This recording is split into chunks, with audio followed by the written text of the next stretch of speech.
3 तरह के लॉग्स बनते हैं। इसमें गोल, चकोर और हवन की लकड़ी बन सकती है। तो यही एज इट इज़ क्या उस मशीन में यूज़ हो सकता है या ये हमारा गोबर का सॉलिड लिक्विड सेपरेटर मशीन है। और ये फाइबर है, फाइबर में 20 से 25% मॉइस्चर होगा। इसकी खाद कैसे बनेगी? ये ब्लैक गोल्ड खाद है, ये है लिक्विड खाद। तो मतलब इधर से आपने एक पाउडर बनाया, हाँ जी, उसी की प्रोसेसिंग करके आपने अपनी ब्लैक गोल्ड खाद बना दी। हाँ जी। और ये आपका जो स्प्रे है, हाँ जी, ये एज पेस्टिसाइड काम आएगा। बिल्कुल सर, बहुत बढ़िया। कि हमारी मशीन 2 टन माल लिक्विड फॉर्म में उठाती है तो 1 टन माल निकाल देती है। ये एक तरह का कोयले का काम करेगा, ये आप देख सकते हो। मतलब मैंने इसको मेंटेनेंस, मतलब लो मेंटेनेंस मशीन बना दिया आपने। बिल्कुल लो मेंटेनेंस। बहुत बढ़िया है। तो चाहे आपने गोबर के गमला बनाना हो, चाहे गोबर के दिए बनाने हो, चाहे धूपबत्ती बनानी हो। हाँ जी सर, नमस्कार जी। नमस्कार सर, ये मेरी काउडंग लॉग मेकिंग मशीन है और इसमें 5 HP की मोटर है, 3 फेस सिंगल फेस दोनों में अवेलेबल है। इसको हम गोकास्ट बोलते हैं हिंदी में। ये गोबर से लकड़ी बनाने की मशीन है, जिसको हम बोल सकते हैं कि गोबर से लकड़ी बनाने की मशीन है। इससे हम क्या कर सकते हैं कि इसमें 3 तरह के लॉग्स बनते हैं। इसमें गोल, चकोर और हवन की लकड़ी बन सकती है। इसमें 3 तरह की डाई है, गोल, चकोर और हवन की लकड़ी। 5 HP की मोटर है, घंटे में 3 क्विंटल माल बनाती है और घंटे में 1.5 यूनिट खाती है। इसके एक्चुअल में जो मोटर के RPM है वो 1440 है और हमने इसको कन्वर्ट किया हुआ है 90 RPM में, तो इसलिए बिजली की खपत कम है। मोटर हमने इसलिए बड़ी की है कि ताकि कोई पत्थर आ जाए तो मोटर लोड सह ले, वो मतलब जले ना। तो थोड़ा सेफ्टी पर्पज़ के तौर पे हमने ये मशीन तैयार की है। इसमें हमने जो सबसे अच्छा पार्ट किया है कि इसमें लेबर कम लगती है, क्योंकि जो पुरानी मशीनें थी उसमें ऊपर से डंडा मारना पड़ता था। हमने इसके अंदर मिक्सर ऐड कर दिया ताकि as a safety purpose production भी अच्छी निकले और जितना मशीन को माल चाहिए वो ऑटोमेटिकली सेंस कर पाए कि हमें इतना ही माल चाहिए, बाकी वो बाहर निकाल देती है और उसके अकॉर्डिंग जाता रहता है। ठीक है। और बाकी इस मशीन में एक और चीज़ है, इस मशीन को आप कहीं भी एक जगह से दूसरी जगह लेके जा सकते हो और छोटे टायर्स लगे हैं। इसमें हमने 2 तरह के मतलब इसमें जो स्विच लगा हुआ है वो दोनों तरफ घूमता है। बाई चांस मशीन में कोई पत्थर आ जाए तो मशीन को बैकवर्ड भी यूज़ कर सकते हैं। रिवर्सिंग स्विच लगा हुआ है, फॉरवर्ड भी है, रिवर्सिंग भी है। ठीक है। ये सबसे बड़ा सेफ्टी पॉइंट है इस मशीन में। और काफ़ी लोग इस लकड़ी को यूज़ करते हैं ज़्यादातर शमशान घाट में। शमशान घाट में एज अ सोशल इम्पैक्ट हम इसको ले सकते हैं कि पेड़ों की कटिंग को हम बचा रहे हैं। 15 साल के 2 पेड़ों को बचा रहे हैं अगर हम गोकास्ट को यूज़ करते हैं। तो ज़्यादातर लोग इसको मतलब सोशल एक्टिव तरीके से इस चीज़ को यूज़ कर रहे हैं।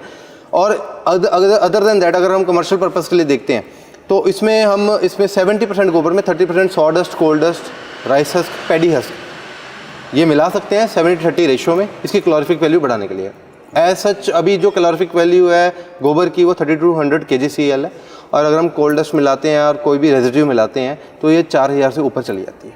तो एज अ कोयला काम करती है। तो बहुत कमर्शियल पर्पस और सोशल इम्पैक्ट को देखते हुए हमारी ये मशीन कामयाब है। अब तीसरी जो लकड़ी की बात करूँगा, जो हवन की लकड़ी है, काफ़ी लोगों ने डिमांड की थी कि हवन की लकड़ी इसी मशीन में बननी चाहिए। तो हमने 1.5 इंच के 2 पीस हम बना सकते हैं, आप देख पा रहे हो। 1.5 इंच के 2 पीस बनेंगे और इसमें हम कपूर या फूलों का पाउडर या हवन की समीदा मिला सकते हैं। तो ये जब जले तो खुशबू का आनंद ले, तो वो इसी में मिक्स हो जाएगा। वो इसी में मिक्स हो जाएगा। या फिर आप जब आप रॉ मटेरियल डाल रहे हो आप उसको मैनुअली मिक्स करके डाल सकते हो मशीन के अंदर, तो वो उसी टाइम जो डाई लगी होगी उसी टाइम उस अकॉर्डिंग बना देगा। ओके। तो इस मशीन का हम डेमो अभी आपको दिखाएंगे ताकि हम आपको दिखा पाएँ और आपको अच्छी तरह समझा पाएँ कि किस टाइप की ये मशीन कैसी वर्किंग है इसकी।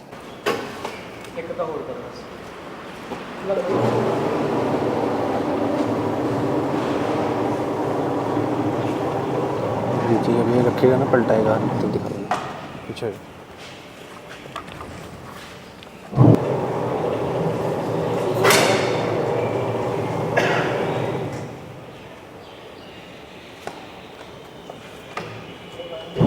अब हम अपनी अगली मशीन पे आते हैं। ये हमारा गोबर का सॉलिड लिक्विड सेपरेटर मशीन है। तो हम बोलते हैं गोबर डी वाटरिंग मशीन। गोबर डी वाटरिंग मशीन। यस, गोबर D watering machine, solid liquid separator of the cow dung. Okay. इस मशीन में क्या होता है, गोबर का हम पानी अलग करते हैं, चूरा अलग करते हैं। काफ़ी मशीनें मैंने जब गौशालाओं में दे दी तो काफ़ी लोगों ने मेरे को बोला कि हमें गोबर सुखाने की प्रॉब्लम आती है बारिश के टाइम पे या सर्दियों के टाइम पे, और गोबर को संभालने की भी जगह, क्योंकि जगह काफ़ी लगती थी, लेबर भी लगती थी। अगर हम नॉर्मली बात करें वर्मी कंपोस्ट की, किसी ने वर्मी कंपोस्ट का प्लांट लगाया, उसको 20 दिन गोबर को ठंडा करना पड़ता है, उसके बाद उसमें केचुए छोड़ने पड़ते हैं, 45 से 90 दिन बाद खाद बनेगी। उस चीज़ को हमने ऑटोमेटिक फॉर्म में और शॉर्ट फॉर्म में खाद बनाने का ये प्रक्रिया हमने शुरू की है। हम पहले 8 बाई 8 के 6 फीट गहरे 2 खड्डे करते हैं, जिसमें जैसे आपने ये बनाया हुआ है अभी। जी जी जी, जिसमें आपको हम बताएंगे कि 8 बाई 8 6 फीट गहरे खड्डे क्यों किए हैं। वो इसलिए किए हैं, मान लो एक गौशाला है, गौशाला में जहाँ पे गोबर की निकासी हो जाती है, वहाँ पे गोबर का पानी भी जाएगा, गौमूत्र भी जाएगा और गोबर भी जाएगा, तीनों चीज़ें इकट्ठी होके जाएंगी। वो हमने एक टैंक में डाल दिया। टैंक में डालने के बाद वो लिक्विड फॉर्म बन गया। चाहे आप उसमें पानी ऐड करो, चाहे आपके पास जो आप गायों को नहला रहे हो धुलो रहे हो वो पानी भी उसमें जाए। ठीक है, जाने के बाद उसमें हम डालेंगे 5 HP का पंप। वो उस गोबर को सक करेगा और इस मशीन में भेजेगा ऑटोमेटिकली विदाउट एनी लेबर। सक करने के बाद ये जाली के, जो आपको ये जाली दिख रही है, ये जाली के थ्रू पानी नीचे निचुड़ जाएगा और ये आगे से फाइबर निकल जाएगा। ओके। और ये फाइबर है, फाइबर में 20 से 25% मॉइस्चर होगा, जिसको हमने जीवाणुओं को लाइव रखने के लिए छोड़ा है ताकि हम अच्छी खाद बना सकें। और जो लिक्विड कंटेंट है वो हमने अभी तक जो वर्मी कंपोस्ट में लिक्विड को यूज़ नहीं किया जा रहा था, बट हमने वो लिक्विड को सेपरेट कर लिया है ताकि वो भी लिक्विड फॉर्म में फर्टिलाइजर के तौर पे यूज़ हो। इसमें आपने बताया 20-25% मॉइस्चर है। जी जी। तो यही एज इट इज़ क्या उस मशीन में यूज़ हो सकता है या इसके अंदर हम अलग से कुछ ऐड करेंगे लिक्विड? बिल्कुल हो सकता है, पर हम क्या करते हैं इसके अंदर ना, इसमें अगर मशीन में चलाना है, ये हमने स्प्रिंग की दे रखी है एडजस्टमेंट। अगर आपने थोड़ा सा आपको माल नमी वाला चाहिए, क्योंकि अगर बिल्कुल ड्राई जाएगा तो वो मशीन चौक हो जाएगी। तभी मैं वो क्वेश्चन, हाँ, तो ये हम स्प्रिंग को ड्राई थोड़ा खोल देंगे तो थोड़ा सा माल मॉइस्चराइज वाला आएगा ताकि उसमें अच्छी शेप बने। अच्छा, तो बाइंडिंग पावर आ जाए। इसके अंदर कोई पर्टिकुलर आप मतलब समझाते हैं कि किस तरीके से मॉइस्चर वाला, कितना मॉइस्चर कंटेंट चाहिए? हाँ जी, ताकि वो एक अच्छा प्रोडक्ट निकल के आए उसका। सर अभी हमारा जो मॉइस्चर कंटेंट निकल रहा है 25 to 30% निकल रहा है, 20 to 25%। तो अगर हमें एक्चुअल में जो चाहिए, अगर हमने लॉग बनानी है तो 40% मॉइस्चर चाहिए कम से कम। ओके।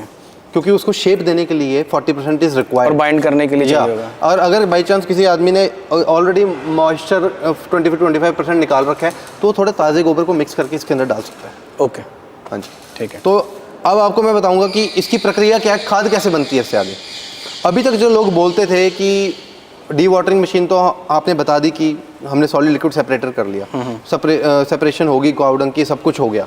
इसकी खाद कैसे बनेगी? खाद बनाने के ऐसे है कि जो हमने पानी जो हमारा आउटलेट में निकला था, जो सॉलिड लिक्विड सेपरेशन किया है, जो लिक्विड कंटेंट है, हम उसको 200 लीटर ड्रम में लेंगे। 200 लीटर ड्रम के बाद हम उसमें 1 किलो गुड़, 1 किलो बेसन, 2 किलो खट्टी लस्सी, 2 किलो देसी गाय का गोबर, उसको एक ही डायरेक्शन में घुमाएंगे। चाहे आप एंटी क्लॉकवाइज घुमा लो, चाहे क्लॉकवाइज घुमा लो। जो भी आपने इंग्रेडिएंट बताए, खट्टी लस्सी, गुड़ और बेसन, जी, क्या वही चीज़ डल सकती है? कोई अल्टरनेटिव भी है इसका? सर ये तो सबसे नेचुरल तरीका है जीवामृत तैयार करने का। ओके। नहीं तो मार्केट में वेस्ट डिकम्पोजर भी मिलते हैं, वो वेस्ट डिकम्पोजर भी मतलब गुड़ और छाछ में मिला के डाल के शॉर्टकट मार। मतलब इसके अंदर 100% जो नेचर है उसके अकॉर्डिंग ही चल रही है, कोई केमिकल्स? मैं बाहर से कुछ भी नहीं कर रहा हूँ। जो चीज़ मेरे पास अभी पॉसिबल है, अगर मैंने अंदर ही जीवामृत बनाना है तो मैं उसका कंटेंट बता रहा हूँ। ये कंटिन्यूस घुमाना है या कैसे? नहीं जी नहीं, 15 मिनट सुबह, 15 मिनट शाम को। अच्छा, घुमाने के ये बाद मैनुअली भी घुमा सकते हैं कि मशीन चाहिए? किसी भी स्टिक से आप घुमा सकते हो। उस ड्रम में 200 लीटर का ड्रम होगा, उसमें घुमाना है आपने।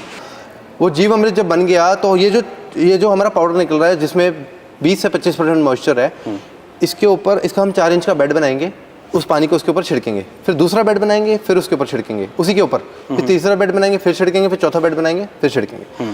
4 बेड बनने के बाद हम उसको हफ्ते से 10 दिन छोड़ देंगे। आपकी जो खाद बनेगी, ब्लैक गोल्ड खाद बनेगी। आपको दिखाऊंगा मैं किस तरह की खाद है वो। ये ब्लैक गोल्ड खाद इतनी बढ़िया है, केमिकल फ्री है, इस तरह की खाद बनेगी। ये ब्लैक गोल्ड खाद है।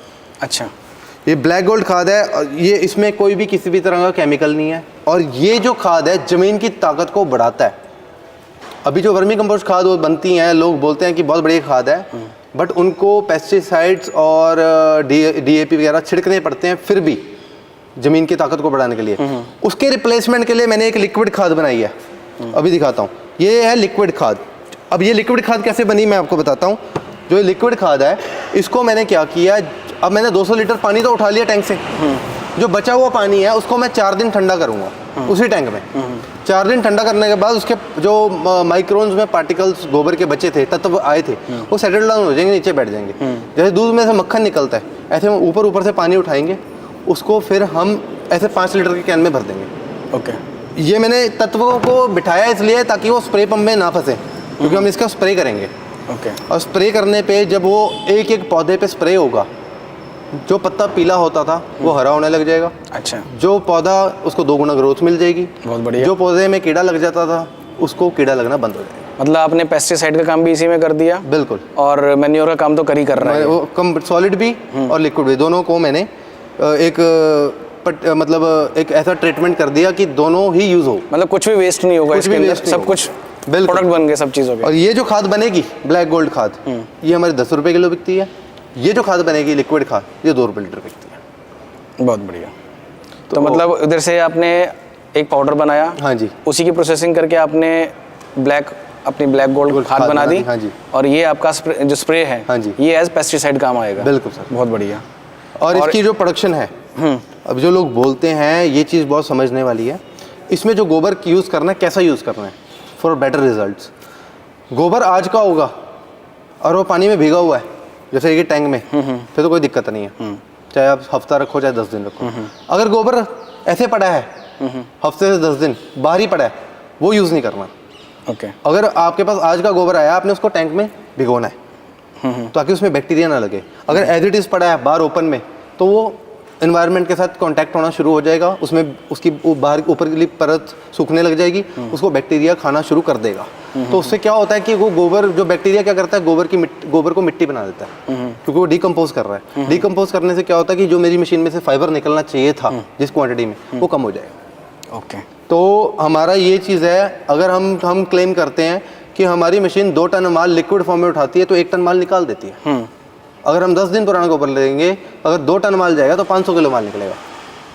तो हम कभी भी किसी को ये नहीं बोलते कि 1 टन ही निकलेगा, 500 से केजी से लेकर 1 टन निकलेगा, depending upon the quality of the गोबर। हाँ, क्या आप इसमें रॉ मटेरियल डाल रहे हो मशीन हाँ के जी, अंदर?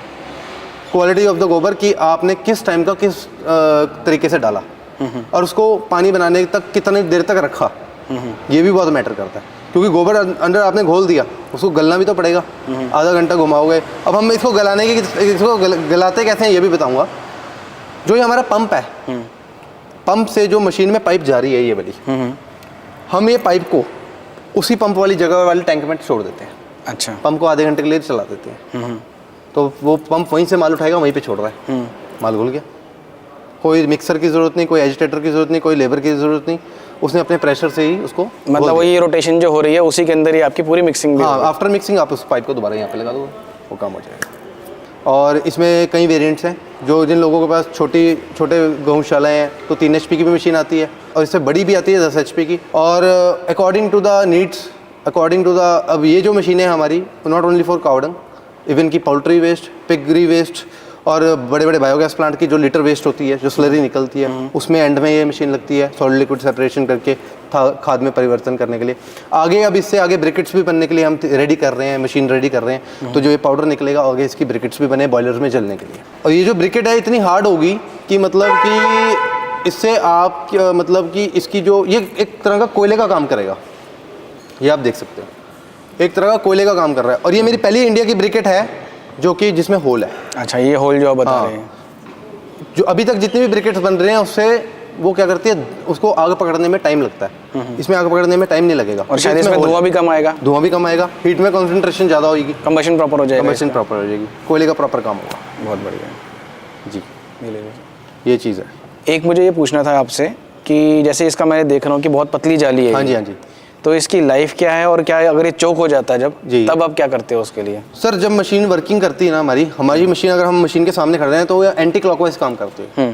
तो लोगों को हम बोलते हैं, जब भी तुम मशीन को आप बंद कर रहे हो, आपने इससे काम ले लिया, जो ये एंड वाली जाली है यहाँ पे टक्कर बनती है, सॉलिड बनता है यहाँ पे। अब आपने मशीन को एज इट इज बंद कर दिया तो ये सॉलिड बन जाएगा पत्थर।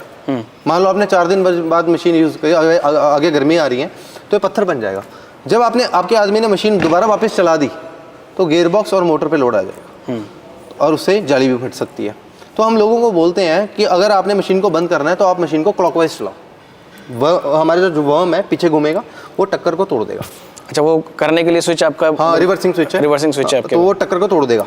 टक्कर को तोड़ने के बाद हम मशीन को ये वॉश करेंगे, जाली को किसी प्रेशर से वॉश करेंगे। अगर हमने जाली भी ऐसे कर दी तो ये जो माइक्रोन्स में इसके जो छेद हैं ये भी बंद हो जाएंगे। अब इसको अगर किसी ने ये गलती कर भी ली, हाँ, मतलब कोई भूल जाए करना, निकल जाए काम बीच में छोड़ के, अगर किसी ने गलती भी कर दी और मशीन उसकी चोक हो चुकी है तो मेरे को फ़ोन करता है, तो मैं उसको ये चीज़ बताता हूँ कि अपनी जाली को तूने एक सॉल्यूशन से धोना है या फिर किसी एसिड से धोना है, जो कि टॉयलेट वाले वो होते हैं ना क्लीनर, वो प्रॉपर एक एसिड मिलता है जिसको तेज़ाब बोलते हैं, वो उससे हम इसको हम इसके ऊपर छिड़केंगे और उसे 10 मिनट रखेंगे पानी के साथ, फिर वॉश कर देंगे, ये सारे होल्स खुल जाएंगे आपके। उसके अंदर आपके मटेरियल मतलब जो ये SS304 है, इसको कोई इसको प्रॉब्लम कोई फ़र्क नहीं पड़ता। बहुत बढ़िया। और ये चीज़ की एक्चुअली गाइडेंस कोई करता नहीं है। जो बड़ी से बड़ी मशीन ले लो आप, एक्चुअली उनमें ये जो हमने ये जो पॉसिबिलिटी दे रखी है जाली को धोने वाली, वो उनमें है नहीं, क्योंकि उन्होंने ये चीज़ सील कर रखी है ताकि जाली ही चेंज हो। बट मैंने अपने फार्मर्स के लिए ये चीज़ की हुई है कि जाली का खर्चा ओपन रख दिया। अब इसमें मेंटेनेंस बताता हूँ क्या आती है। एक तो मैंने मेंटेनेंस बताई, आपको मशीन वॉश करनी है। दूसरी बात, जो अंदर इसका स्क्रू घूम रहा है वो आपस में टच होके चल रहा है जाली के साथ। अब वो टच होके चल रहा है, नेचुरली बात है, फ्रिक्शन पैदा होगी। फ्रिक्शन होगी तो आपकी जाली घिसेगी, जाली घिसेगी तो दोनों के बीच में गैप आएगा। जब तक आपकी जाली तब घिसेगी अगर इसके अंदर गोबर के साथ मिट्टी आ रही है। अब मिट्टी को आप रोक नहीं सकते गोबर के साथ, पर हम लोगों को बोलते हैं कि अगर तो घोल बनाओगे तो मिट्टी नहीं आएगी, तो कई लोग डायरेक्टली भी डाल देते हैं। तो जब मिट्टी आ जाती है ना जो स्क्रू के साथ, तो एमरी का काम करती है, तो वो क्या होता है जाली को घिसा देती है। तो कुछ भी नहीं करना, उसमें भी डरने की बात नहीं है, उसमें भी कुछ नहीं है। आपने 6 नट खोलने हैं, वो हमको निकालना है, किसी भी स्टील वेल्डिंग के पास वाले के जाना है कि भाई इसके ऊपर माल चढ़ा दे वेल्डिंग करके, और लेथ मशीन वाले को बोलना है इसको जाली को टच करता कर दे, ऊपर से सरफेस प्लेन कर दे। उसका कॉस्टिंग मुश्किल से 2000-3000 आएगा। अच्छा। वो दोबारा उसको टच करता हुआ कर देगा, मशीन दोबारा चालू। मतलब मैंने इसको मेंटेनेंस, मतलब लो मेंटेनेंस मशीन बना दिया आपने। बिल्कुल लो मेंटेनेंस। बहुत बढ़िया है तो। और कितने घंटे लगातार चला सकते हैं इसको, मोटर पे लोड ना चले? 8 घंटे। अच्छा, मोटर को गर्म नहीं होगी? मोटर गर्म नहीं होगी। इसमें भी कई वेरिएंट्स हैं हमारे गियर बॉक्स में भी, कोई हैवी लेता है, कोई according to the customer needs हम उसको रिकमेंड करते हैं। वैसे 8 घंटे तक मशीन की कैपेसिटी है। 1 घंटा आप बीच में रेस्ट दे सकते हो मशीन को, क्योंकि वो गर्म होगी, फ्रिक्शन पैदा होगी, सब कुछ होगा। तो आप 1 घंटे का रेस्ट देके 4-4 घंटे आप चला सकते हो। ठीक है, एक दिन में मतलब 8 घंटे काम 8 घंटे काम कर सकती है, और 1 घंटे में आपका 1 टन माल बनेगा, 8 घंटे में 8 टन माल बनेगा। और ये माल आपका यूज़ कहाँ का होगा? एक तो खाद बनाने के लिए, एक तो खाद बनाने के लिए, ये जो पाउडर है इसके कई यूजेस हैं। आपको पता है गोबर से काफ़ी प्रोडक्ट्स बनते हैं। लोगों को गोबर पाउडर फॉर्म में नहीं मिलता, चाहे आपने गोबर के गमला बनाना हो, चाहे गोबर के दिए बनाने हो, चाहे धूपबत्ती बनानी हो। सबसे ज़्यादा इसका यूज़ पता कहाँ होता है? इवन इन फॉरेन कंट्रीज़ में इस जो चूरा है, इस फाइबर की बेडिंग बनती है पशुओं के नीचे बैठने के लिए। ओके।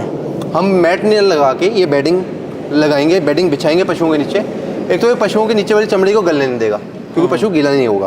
अगर पशु ने इसके ऊपर कुछ भी कर दिया, टॉयलेट कर दिया, कुछ भी, वो डायपर का काम करेगा। तीसरी बात, पशुओं के नीचे जो पशु प्रेग्नेंट है उसके पैरों पे बोझ नहीं आएगा अगर इसके ऊपर खड़ा है। बहुत बढ़िया चीज़ है ये। और पशुओं को मक्खियाँ तंग करेंगी। एक्चुअली आफ्टर डी वाटरिंग वो इसको कहीं भी बेच सकता है, इस पाउडर को, चाहे खाद बनाने से लेकर चाहे जो लोग गोबर के प्रोडक्ट्स बना रहे हैं वहाँ तक। इस गोबर को जब ये इस फॉर्म में आ जाता है, अब जिसमें जो ये मॉइस्चर है, इसको आप आधे दिन इसको धूप में लगा दो, ये पूरा ड्राई हो जाएगा।